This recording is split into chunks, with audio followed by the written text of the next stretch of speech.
Alright guys, a quick one. Here, I'll detail how to hide Apple ID on iPhone. So if at the end of this you found this offer informative, please don't forget to like and then subscribe.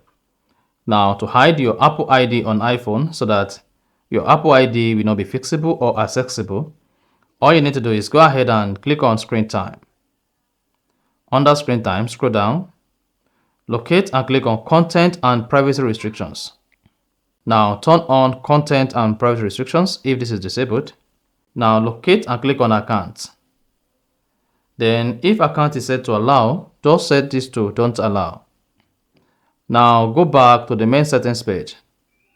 Or better still, close the Settings app. Open Settings again. Then, you should see your Apple ID hidden and it's no longer accessible. And that's it. So that's exactly how to hide Apple ID on iPhone. If you found this offer informative, please don't forget to like and then subscribe.